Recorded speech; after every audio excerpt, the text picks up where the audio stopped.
I'm Dr. Vanessa Sinclair, and this is Rendering Unconscious. Today I'm speaking with Dr. Celeste Pietrusza.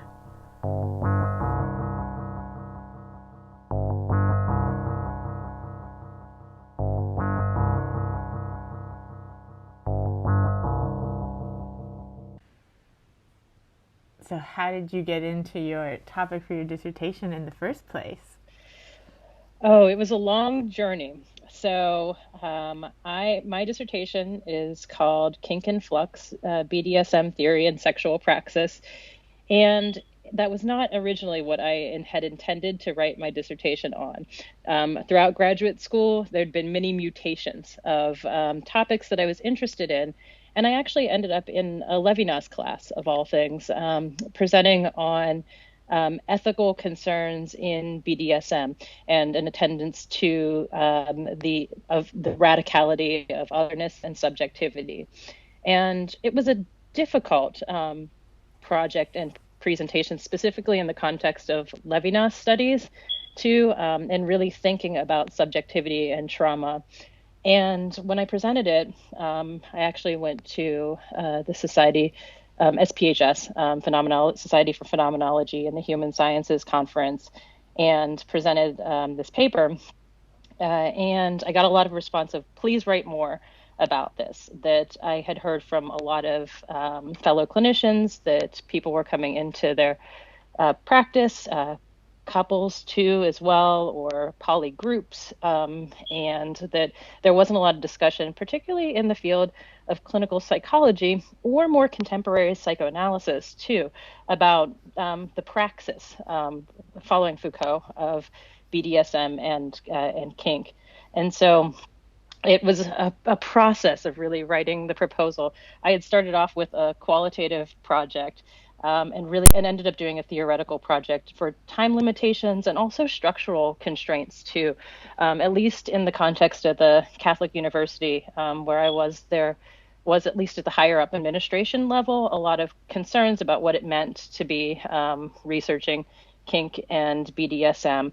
And really talking to people about these very intimate, personal, sexual details of their lives that extended into other areas as well. And so that actually brought up a lot of questions for me about institutional power and also projections onto people in the BDSM community or kink, especially given the history and legacy of certain aspects and elements of psychoanalysis with regard to that history of pathologization too, as well.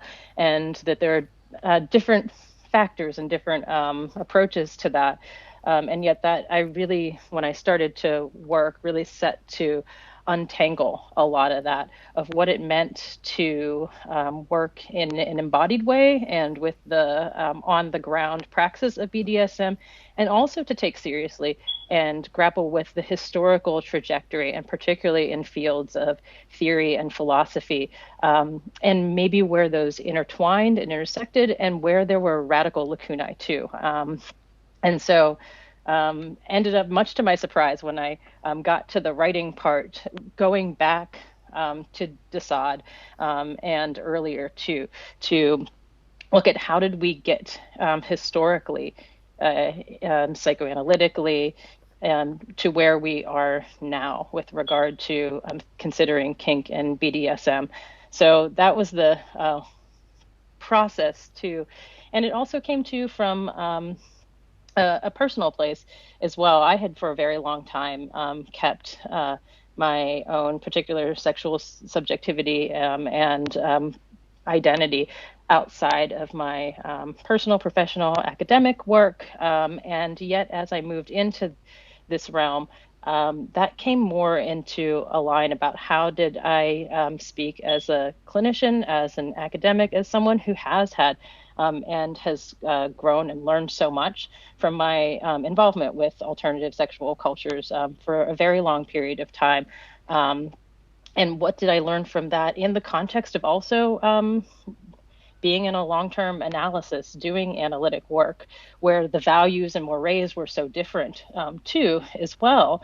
And yet I didn't find these worlds incompatible whatsoever, despite a lot of surprising prohibitions and taboos about it. I mean, it's often interrogated in analysis and questioned about, is writing about kink and BDSM a kind of performativity? Am I exposing or revealing too much? And certain kind of labels that would get placed upon it, depending on one's perspective. It's complicated too, to really, and so I started to think about it. It did come from a very personal place about what are the implications, and particularly as a woman, talking about a cisgender woman, talking about a sex and sexuality, pleasure and jouissance, and also working analytically too. It really brought so much up to and changed me in the writing of this as I went along too. And so what did you learn about kind of the history of how this all unfolded? And so I'm in my dissertation, I really go back and look at Sade and how in that moment, and Sade's writings really brought forth, and Juliet Flower McCannell writes very well about this in The Hysteric's Guide to the Future of Female Subject, about how Sade opened up possibilities for women's sexual expression, and not perhaps explicitly or intentionally in that way, but provided this form of political resistance that queer theorists and certain feminists to take up. I mean, Simone de Beauvoir writes Must We Burn Sade about this, and yet what the limitations are, and I believe even limitations within a Lacanian framework too, of really thinking perversion and its possibilities only within the context of and history and legacy of Sade.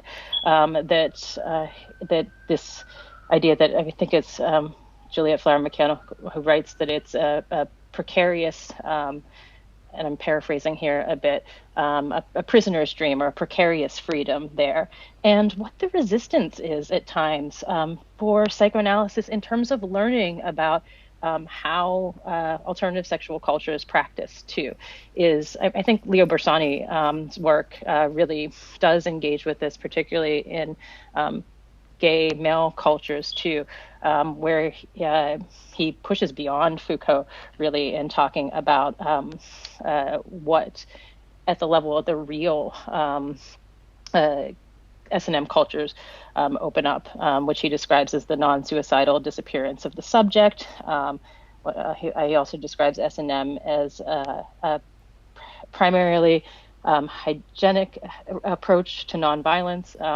Again, paraphrasing a bit there, is that that psychoanalysis can learn from subcultures that are doing a different kind of form, not in the same ways, but taking up a lot of the notions of fantasy. And I mean fantasy in the psychoanalytic sense there too, not only the common everyday use of fantasy, but fantasy and its radical ability to transform subjectivity through a deeper level and at the on the level of the unconscious. That the kinds of discussions of roles and desire, the complexities and playing with gender that happens in kink and BDSM often goes way beyond the kind of public discourse that we hear about identity-based forms of sexual expression.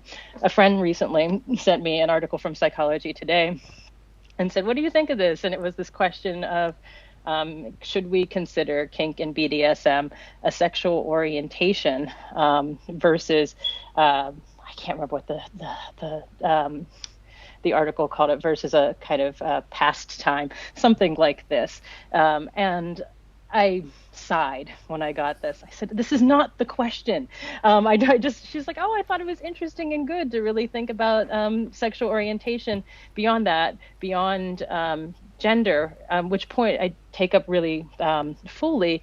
And yet still always this desire to cordon in or really delimit the radicality of sex, which Alenka Zupančič takes up so profoundly in her recent book, And What is Sex, and really looks at this disruptive power and critiques from the get-go the idea that through relational psychoanalysis that sexuality is a defense against feeling, which I believe one can see in an implicit way in certain forms of teleological arguments regarding sexuality, about certain quote unquote more developed forms of sexuality, and the kind of language that gets used in normative psychoanalysis, which seems to spring from a fear of this, of some of Freud's original insights in the 3 essays on sexuality, where there is this polymorphous perversity, and Freud comments, well, we can't really say much about a person based upon what they are interested in, even if their fetish is something to the extent of coprophilia, the eating of shit, that they may, in all other domains of their life, be quote unquote fairly well adjusted to. And so the later kind of versions or variations, I think particularly in American ego psychology, really try to downplay this radical element of Freud, and perhaps Freud himself does this too as well. But to really look at, when we go back to that, if we take out this notion of progress and a timeline or normative development, what are these forms of play and resistance? I mean, I think too, one of the lines that struck me when I was going back and writing my dissertation is, in A Child is Being Beaten, Freud describes sadomasochism as a consequence of moving through Oedipus.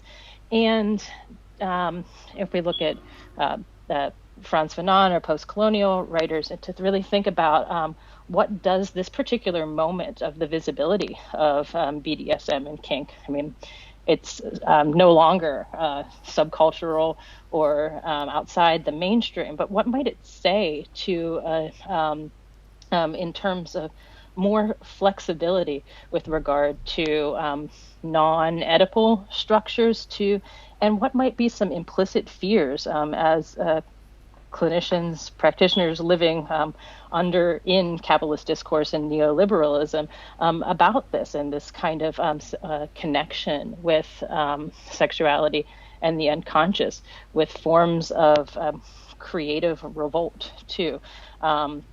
That there are forms of kink and BDSM that take up more of the imaginary structures and the clothing, the implements, etc., that commercialize it, and yet in various communities, whether queer, feminist, kinksters of color, can still find these pushing against these norms, these things that are not and that's only represented or representable, and continually in reformation of what does relational structures, I'll say, look like, and in flux, rather than this idea of genital development that we find it doesn't hold true for women and those who identify as women and many others. And so gender nonconforming individuals and asexual folks, that these ego-psychological notions of pleasure and development don't hold. And another writer that I had a chance to go back to in the dissertation too, who I don't hear mentioned often, is Robert Stoller, and his work on perversion, and his last work in ethnography on an S&M community, where he really looks at fantasy and fantasy in kink and BDSM, and he takes up this question of, as a psychoanalyst, what he learned from his time spending with people in the Los Angeles S&M community. There is that this the sense of what is often portrayed and is not really how people are living, and that deep emotional levels, psychic trauma is dealt with in alternative sexual communities, and the question of change, how one can truly change through a sexual praxis, languaging it, and being able to co-experience that with another, I think is something that certain forms of psychoanalysis might shy away from, out of the difference in modality, that in analysis our mode is often or usually language, and yet there are other ways of play that can be language, that hit at what Lacan would call the level of the real of the body, that happen in those moments of self-shattering in sexual praxis. Yeah, I think that's a really good point too, because that's something that always frustrates me, is that, of course in an analytic session we're working with language, but this idea that like action doesn't function or something, like that language is always superior and that you always need to talk about it in analysis, but that if you're acting it out, that there's some sort of issue and doesn't promote real change. Mm-hmm.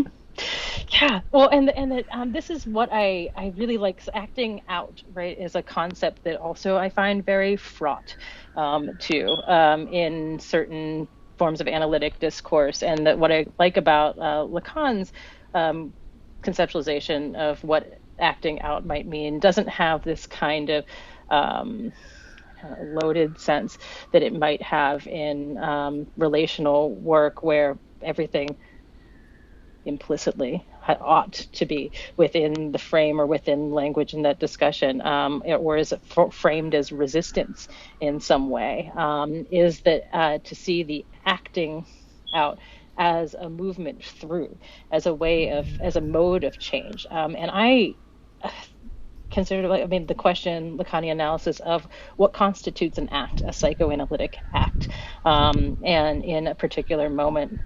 And that I believe in Kink and Bdsm, there are radical acts, like analytic acts, that happen through the body that aren't prescripted, that aren't determined in advance, and are unknown to both and or many players in the scene.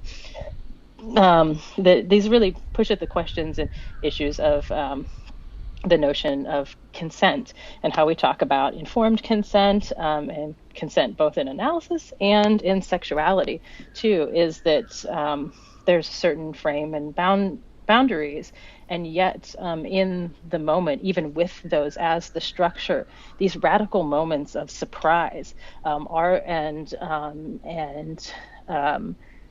limit shattering in a way are the moments of risk, the moments of intimacy, and where the possibility of some kind of subjective change occurs too, that hits at that wordless space of what just happened here? How did we get here, and what do we say or do now? Is that and this question of doing, right? That I really think that one of the things where I also go in the dissertation is into schizoanalysis as well, and how might Lacan and Deleuze be thought and worked with together, particularly, and particularly masochism. The different notions of masochism, and yet masochism is this space of sensation, of the body, oftentimes of the feminine as well, and a certain kind of remapping that happens through masochism. And what I appreciate about schizoanalysis is really thinking about the affective and material and the act of doing that happens, that through whether it's a sexual act, an artistic creation, and how do we really think about our investments, libidinal investments in the material and in various forms of eros-based and erotic couplings. And where I run into some questions with Deleuze, and there's different ways to think about this in the context of schizoanalysis, is how to also take up, which Deleuze just not so much, Freudian notions of and ideas of the death drive and repetition compulsion. Though for Deleuze, he would not see those as, and particularly his work with Guattari, as linking back to family dynamics, but a productive creative force in action. And I do think that that's in line with a Lacanian approach, is this production and association, and is spoken about in a different way. And there's some people whose work and some emerging new scholars who are writing at this intersection, particularly Matt Lovett recently wrote a dissertation on sexuation in Deleuze and Lacan, and that has some, from a philosophical standpoint, couplings with that. Alenka Zupančič writes about Deleuze near the end of What is Sex too, as well, and really how to make these work together. I'm coming from a more practice-based approach, and less so a philosophical, exclusively philosophical one, and so really looking at the historical and materialist movements of Kink and BDSM, and really how to stay close to, in the historical context, to this current moment and cultural transformation and change.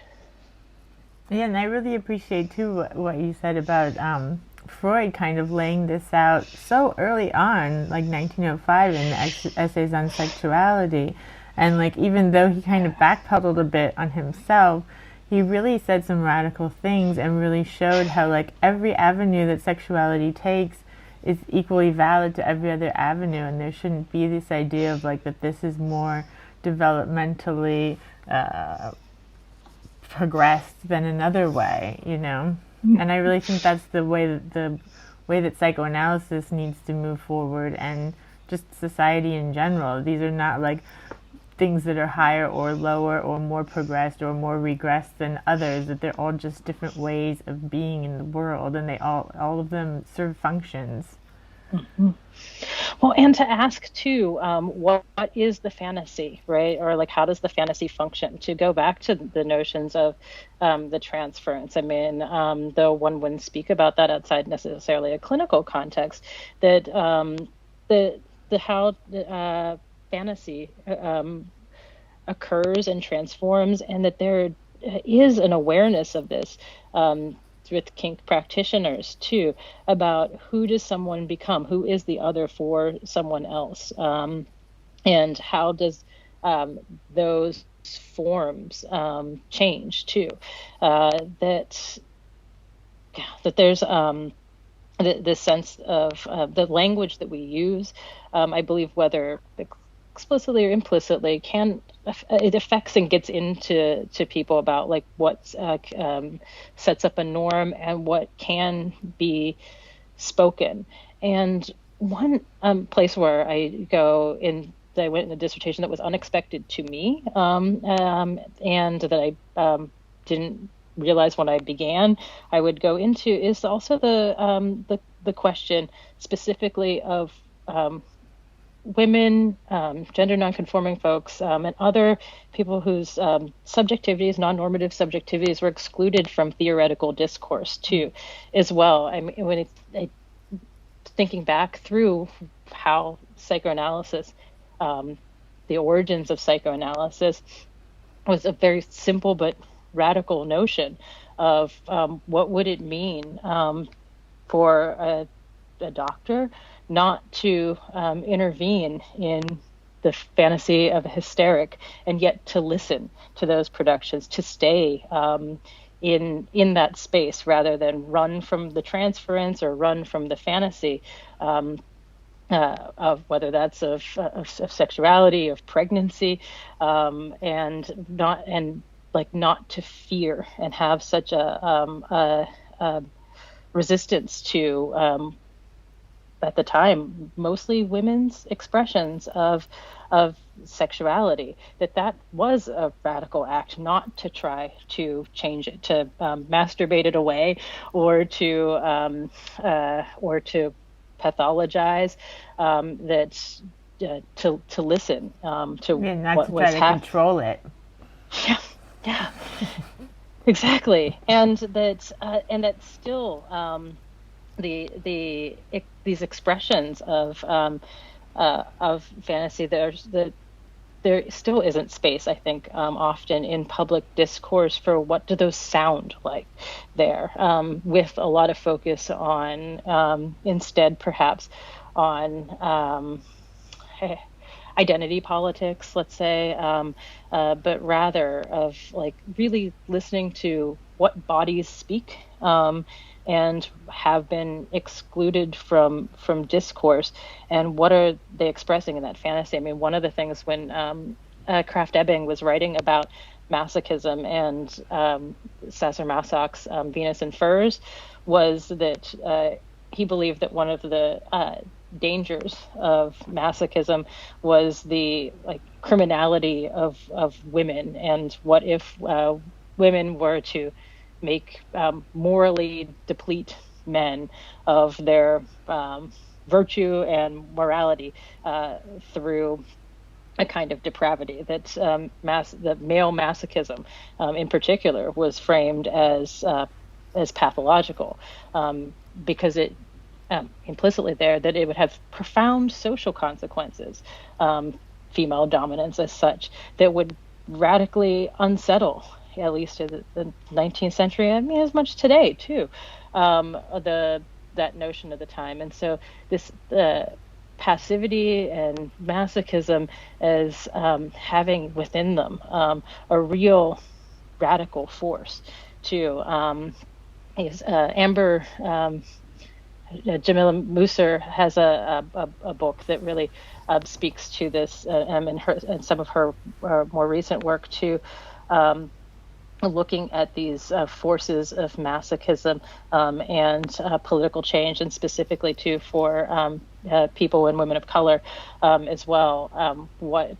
How does different forms of masochism and narratives of sensation elided in our historical discourses, and why? What does that what does that mean? That it runs outside of the bounds perhaps of what we might see as liberal subjectivity, to really go into that poetic space, that space too sometimes often of collective trauma, and the possibility, I believe too, of witnessing, that a lot of the feminist writing on kink and BDSM looks at how the space and alternative social space provides a form of collective witnessing for trauma that couldn't be spoken, and the opportunity to transform that as well. Could you say a little more about that? Yeah. So I have a section in the dissertation on some more marginalized subcultures of kink and BDSM, and I'm really going to offer people to read that. There's a lot of ways that trauma survivors find different embodied forms of collective co-becoming and witnessing through not even reenactments, but reclamations of experiences of actually playing with different roles and spaces within various forms of either individually experienced or collectively experienced trauma. In some ways, I've been, I'll speak to this openly, very also protective of speaking about these communities and subcultures. One, out of a desire not to speak for others, and two, also with the recognition that in a certain kind of more public discourse, there can be a way of taking these up in more triumphalist ways or narratives, in a sense that I'm wary, as some others are too, as well, of narratives that only explicitly frame them as therapeutic, because that's becoming a dominant discourse of BDSM and kink as a cultural therapeutic or therapeutic practice. And I think that gets into dicey territory there. That's some people's experience. Others engage in BDSM and kink for fun, community, sexual pleasure too, and the perhaps sometimes the more radical aspect of it is that there's a certain kind of self-transcendence that doesn't have a space in dominant discourse too, and that.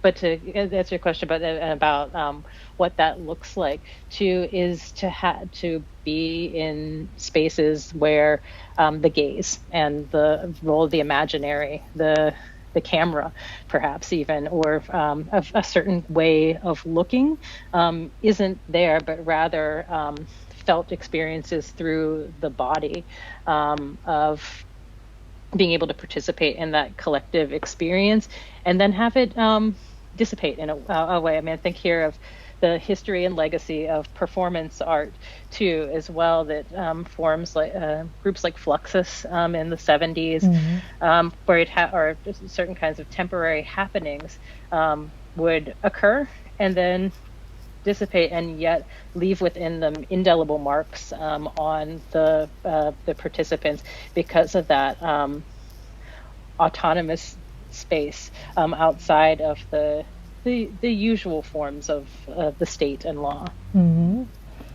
Yeah, and I think in general it seems like these practices like highlight or lay bare these kind of positional positions rather than.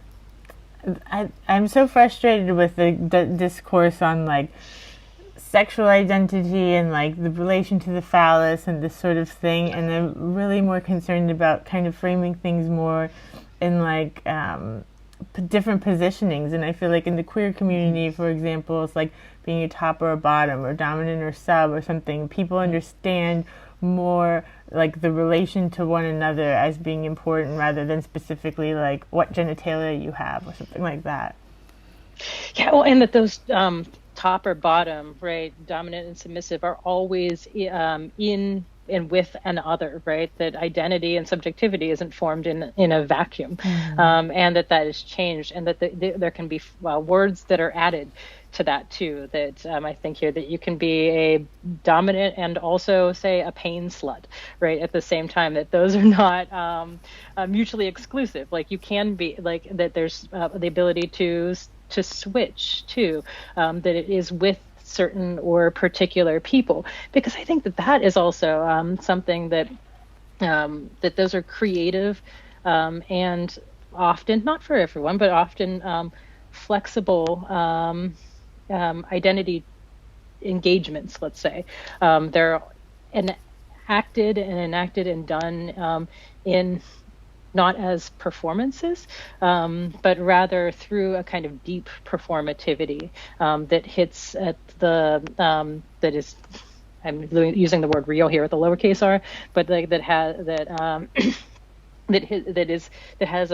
are very real for individuals who engage in them in those moments, and sometimes beyond. I mean, there's Robin Bauer has some really great chapters and essays on how in qualitative work in communities about how those roles, like taking on a dominant role in a scene, may then lead to other ways of doing that in life. I mean, you can think here too of popularized movies too, where this happens, and that the explorations that occur have effects outside of the quote unquote role play that are more than roles, and also the possibility for multiplicity too. That given the dissertation the example of an account by Lee Harrington of participation in a puppy play and in a wolf pack, and how people can get into non-human becomings too, that it's not limited, the fantasy isn't limited to the realm of the human, but actually tapping into identities such as primal identity, and then how change happens. Lee Harrington describes how he was, I'm actually not sure of Lee's pronouns, so I'm going to say they were participating in a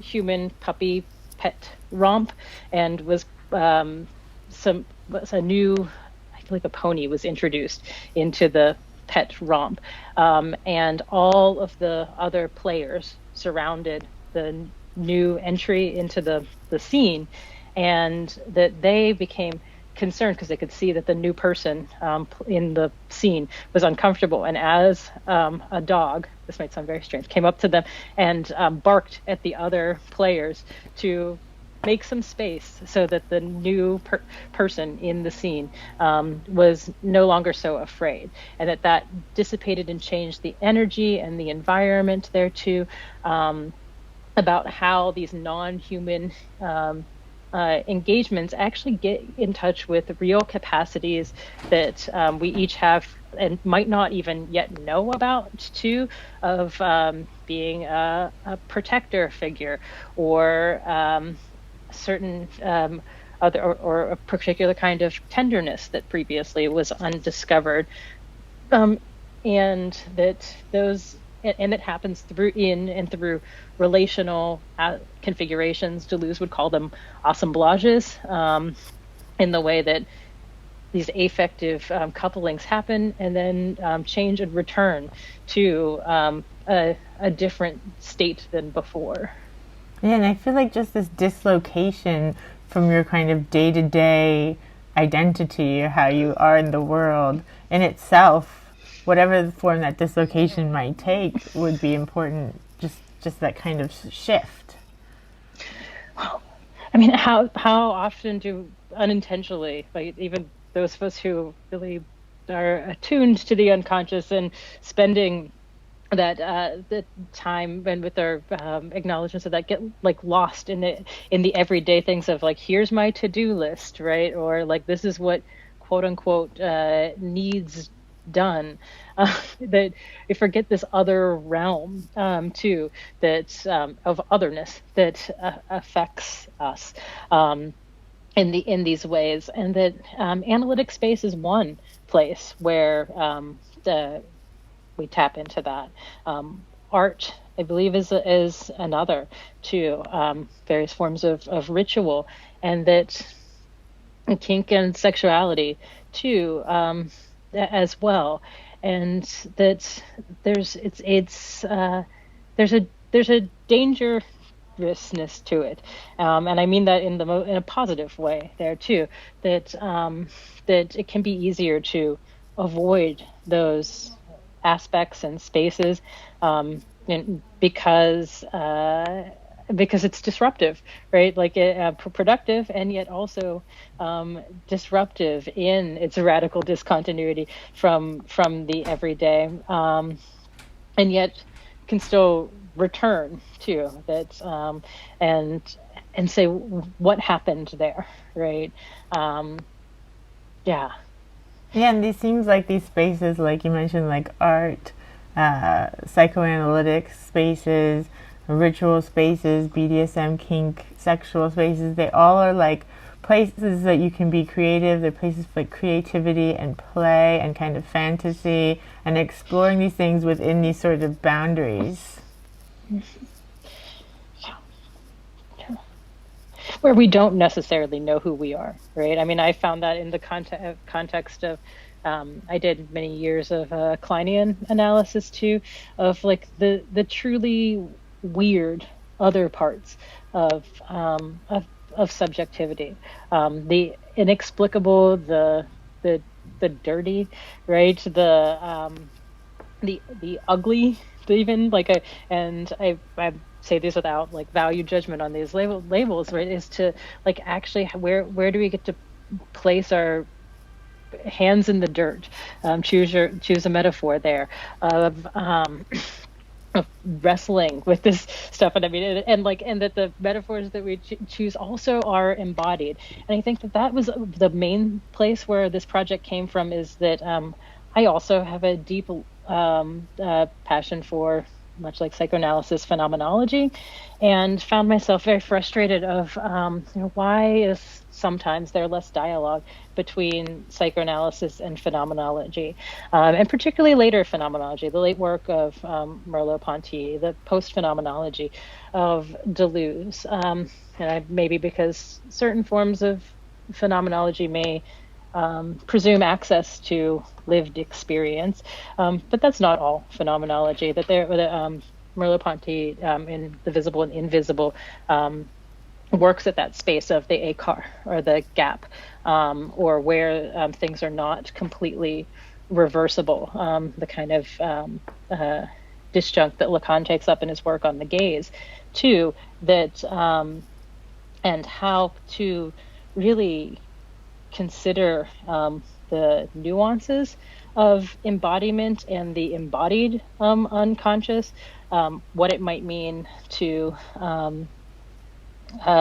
look at something like a metapsychology of movement, without presuming to know what is done or being done or happening, is that the combination and the concatenation of fantasy with bodily movement, I think can find a place for that, and that they can be spoken. There might be some sense of like, okay, this is so beyond speech that it's not possible, and yet perhaps we haven't yet tried to talk about it, what it means to position a body in a certain way, or what's being signaled, and that that's the things like the work, I mean, thinking about the idea of something like microaggressions, and which might be even a minimization right there, is to think about aggression, right? And how do people experience, feel, and perceive, and create, imagine, and know, right? Or have some kind of, at least, movement toward knowledge, let's say, kind of static knowing, through what's experienced in the look, the body, and how might psychoanalysis take these up as not antithetical to analysis, and yet part of some of the things that I believe have been opened up by psychoanalysis. This by like Jill Gentile's book and Feminine Law, and really talking about the notion of freedom of assembly that she does at the end, and democratic speech, is that psychoanalysis has a history and legacy of involvement with this and speaking, and that these forms of new ways and possibilities for languaging the affective experiences of the body and the unconscious, and at deeper levels too. That's things that are in the, or might have been in the realm of the wordlessness, to take these up not as as oppositional, but rather as more possibilities for how we can work. So you said that in the beginning that you went to a phenomenology conference to present this. What was that like? I haven't heard of these. Oh, so I was on a really great panel. It's been many years now, and so I was on a panel where a colleague of mine who works on, his name is Justin Pearl. He works on sexuality and phenomenology, and the work of Jean-Luc Marion, and someone else on the panel was working on pain and the experiences of pain in phenomenology. I definitely got a lot of stunned stares That's for sure, because there is a certain kind of I'm of kind of connection with, and particularly given its some of its Catholic history, of phenomenology with the good, in a sense. And this my presentation on, I think it was, I called it at that point in time, a chance to hurt as a chance to heal, the Levinasian ethics of Kink and BDSM. I definitely was like, some people being like, I don't know if you're supposed to use Levinas like this. Like, you're not supposed to slap the face of the other. Like, but okay. And yet that I really, and there's some excellent writers working on the intersection of Levinas and Lacan, Suzanne Barnard's work, for instance. I believe Rosalind DeProse writes on Levinas and Lacan as well. Or no, actually Levinas and Merleau-Ponty, she does. And really looking at like what, I give some very personal examples in the paper too, as well as the moments where in Kink one turns back, right, where you can't know, what, and the feeling of what have I done? Like, is this okay? And can we still speak afterwards too, as well? That that we can't know in advance necessarily the effects of our actions too, and what it means to take the risk to cross that divide. And otherwise than being, Levinas says, like, talks about communication with the other as a great risk, and the face of the other as having this necessary and yet unanswerable ethical call.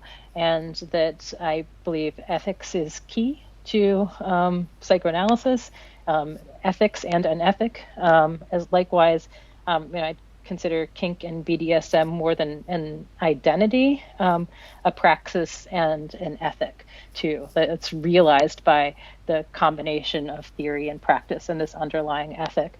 So, I got a lot from Levinas. Levinas didn't make his way into the dissertation, and yet phenomenology and I really appreciate the work of Merleau-Ponty, and I think that it's a very careful and nuanced work to go back to fundamentals of the body that were an embodiment that weren't spoken about in philosophy too, and try to really reconsider the divide in philosophy and how we understand things like the gesture. And how is that possible to perceive or have the experience of when I wave hi to you, it not being a cognitive thought necessarily, like, oh, Celeste is waving hi to me, but that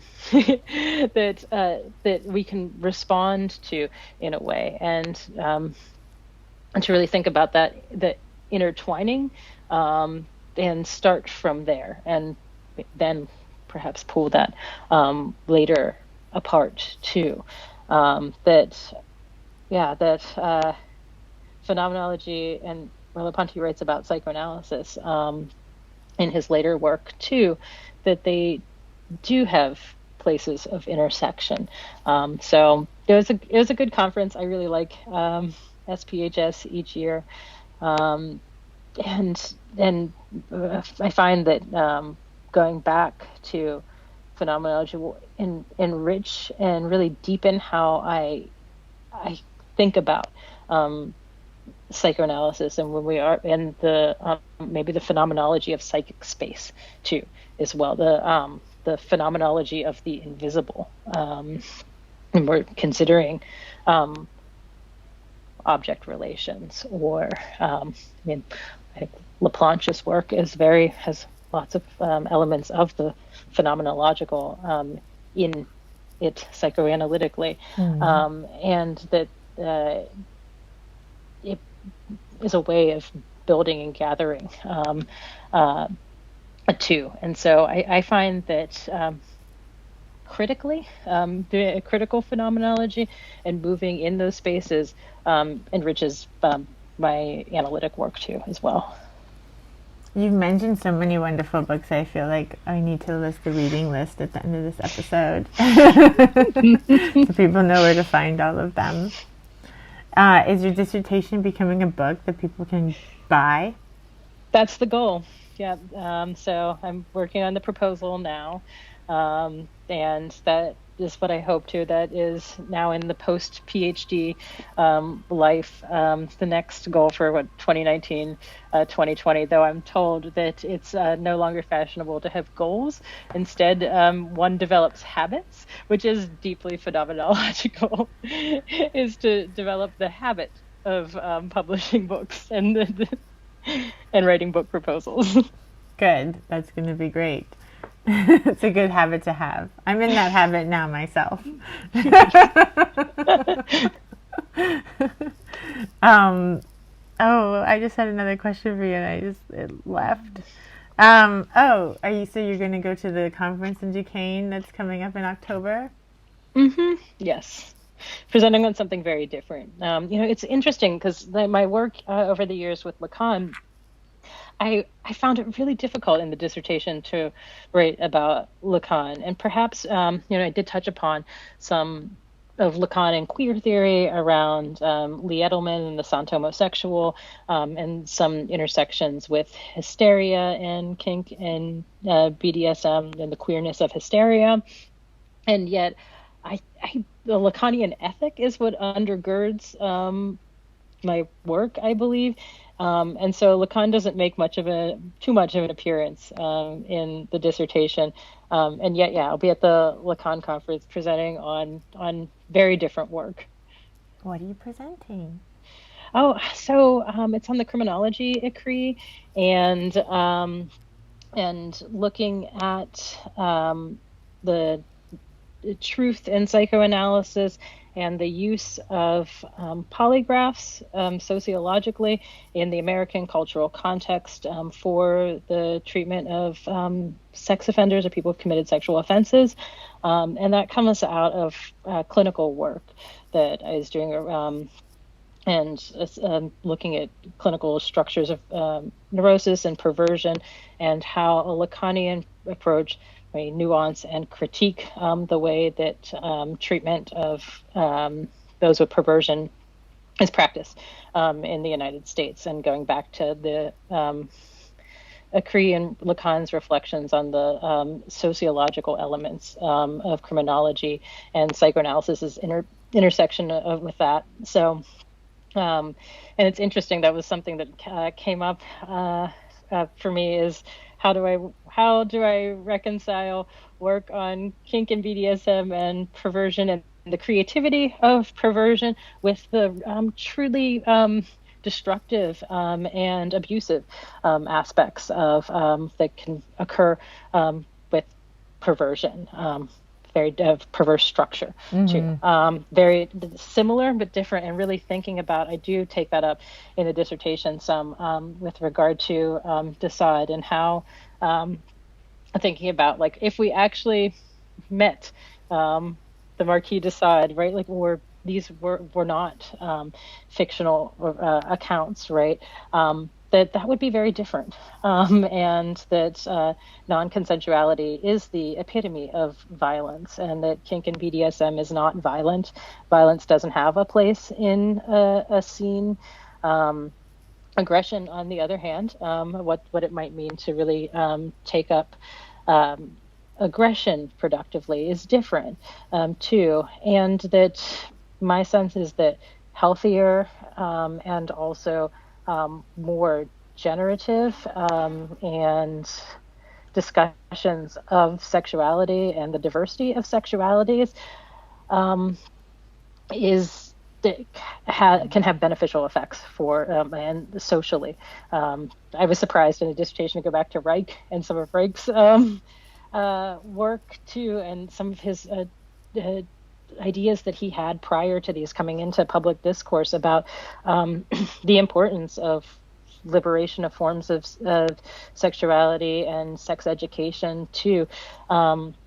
and how that that I think that discussions of consensual kink actually have great benefit, and and aren't and so radically different from forms of violence and non-consensuality perpetrated by others, and yet how to hold space for both of these aspects of sexuality, its radical creative capacities and its capacity to destroy too, and that really gives weight is the word coming to mind, weight to what is sex and why do we encounter, as Lenka Zupančič talks about, these thorny problems every time we approach it. So that was also something that in clinical work, academic work, I had to do a lot to come to terms with as a clinician and scholar, that I would and might see all sides of this, and not only the positive aspects and the fun and the playful that I appreciate engaging with, but some of the thornier, difficult questions around abuse and being a survivor and working through trauma, and sometimes when those are collapsed together with and through the same person too. So lots of complicated things that have come up in just working in these different fields of sex and sexuality.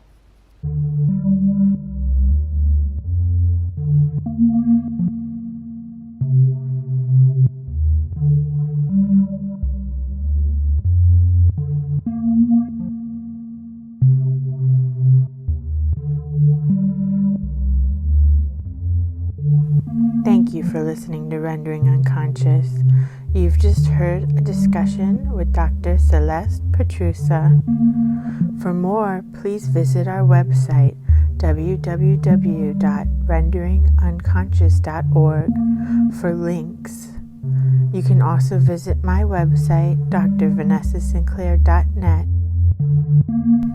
Rendering Unconscious is also a book. Rendering Unconscious: Psychoanalytic Perspectives, Politics, and Poetry. Please visit our publisher's website, trapart.net. That's TRAPART.net. Please support the podcast at our Patreon.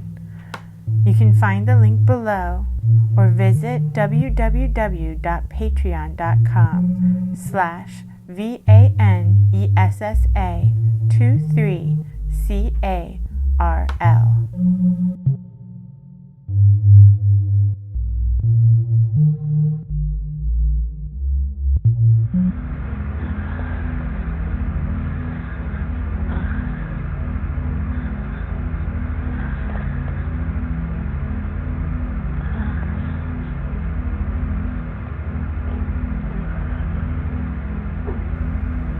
Ourselves and based on you ever.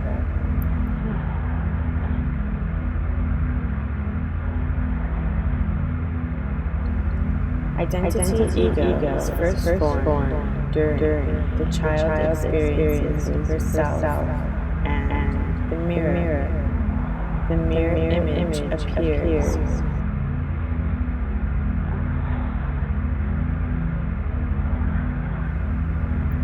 Sexuality is a force of nature that yourself be possessed by. In New York City.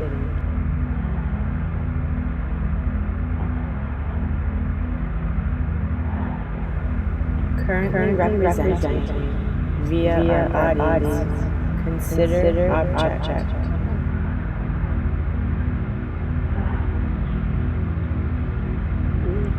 Geissenberg showed the cutting up of language creates the space for something slowly third being embodies countless numbers.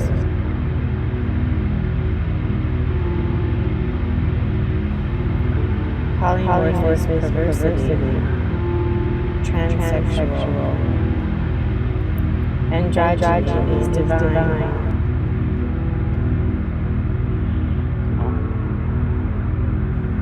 A being possessed, repossessed, as these sites are relaxation.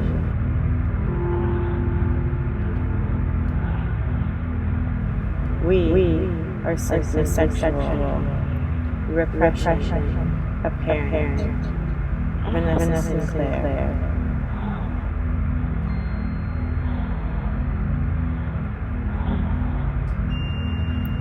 Psychoanalysis, the pores of the skin. We learn about as these are, the penetrated and expel.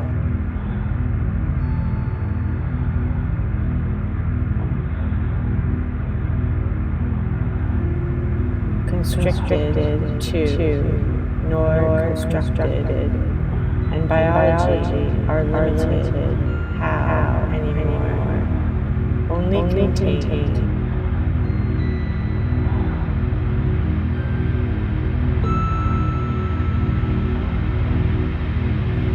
As self, every self, it is the object, dropped, not heterosexual, homosexual.